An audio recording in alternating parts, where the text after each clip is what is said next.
Quad అంటే ఏమిటి? So Indian borders share చేసుకున్న ఇండియన్ ఓషన్ ఇంకా పసిఫిక్ ఓషన్, సో వీటిని కంబైన్ ఇండో పసిఫిక్ ఓషన్ అంటాము. ఇక్కడ చైనా, సో చైనా కంట్రీ యొక్క ఎకానమీ అనేది మేజర్గా ట్రేడ్ మీద డిపెండ్ అవుతుంది. సో ఈ ట్రేడ్ మేజర్గా ఈ ఇండో పసిఫిక్ ఓషన్ పైన డిపెండ్ అవుతుంది. సో చైనా ర్యాపిడ్గా ఈ ఇండో పసిఫిక్ ఓషన్ కంట్రీస్లో ఈ ఇన్ఫ్రాస్ట్రక్చర్ అనేది బిల్డ్ చేస్తుంది, ఐదర్ లీగల్లీ ఆర్ ఇల్లీగల్గా. సో ఇక్కడ ఈ కంట్రీస్ని ఎక్స్ప్లాయిట్ చేయడానికి ట్రై చేస్తుంది. సో దీన్ని కౌంటర్ అటాక్ చేస్తూ రిటాలియేట్ అవుతూ Japan country, India country, next America, Australia, so ఈ కంబైన్ స్ట్రాటజికల్గా ఫామ్ అయిందే క్వాడ్. సో ఈ క్వాడ్ అనేది ఇన్ఫార్మల్.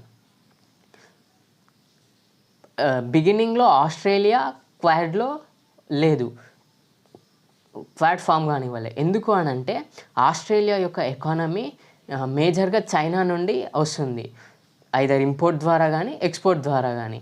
బట్ లాటర్ ఆస్ట్రేలియా అనేది యాక్సెప్ట్ చేసి క్వాడ్ అనేది ఫామ్ అయింది.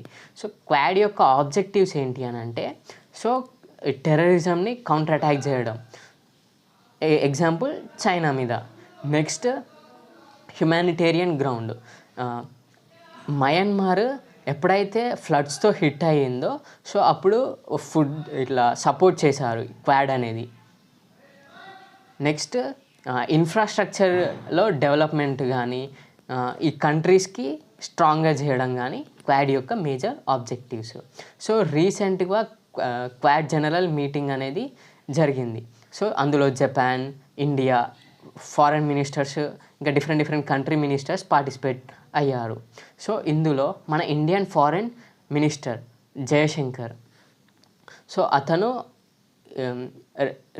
రిటాలియేట్ అవుతూ we done successfully Sindoor operation and no other country will be the reason for ceasefire అని స్ట్రాంగ్గా చెప్పారు. సో ఇలాంటి మరిన్ని వీడియోస్ కావాలంటే ఫాలో అవర్ ఛానల్.